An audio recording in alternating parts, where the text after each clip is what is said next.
Anyone who needs to be prayed over, please come forward to the front of the altar, the preacher says. So Johnny gets in line, and when it's his turn, the preacher asks, Johnny, what do you want me to pray for you about?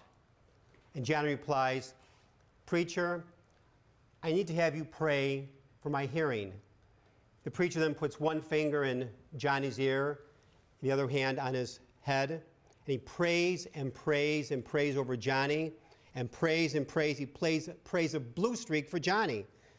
And after about 10 minutes, the preacher removes his hands, stands back and asks, Johnny, how is your hearing now? And Johnny says, Preacher, I don't know.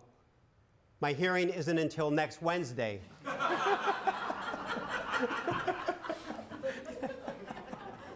I like that one, you know? You know, the preacher missed the entire point.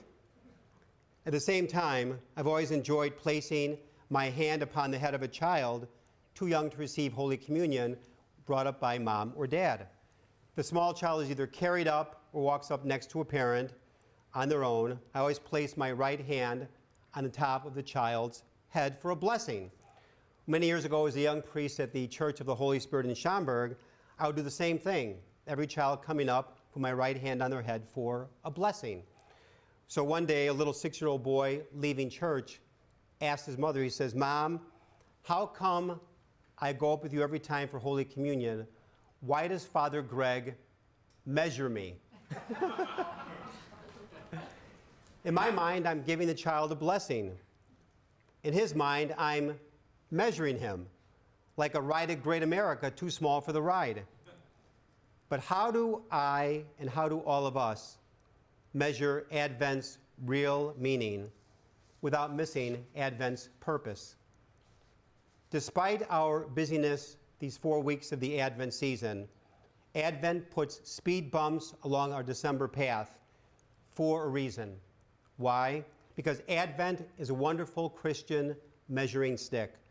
The Advent season calls and seeks us to be our very best and bring us to a deeper understanding of Christmas's real meaning, beyond the hectic pace of gifts to be bought and cards that have to be mailed.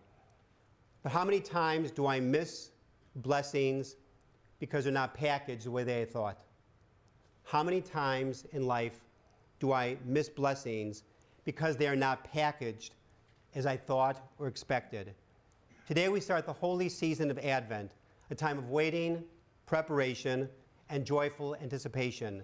Be watchful, be alert, and take time this Advent, because people don't care how much you know, but they want to know how much you care.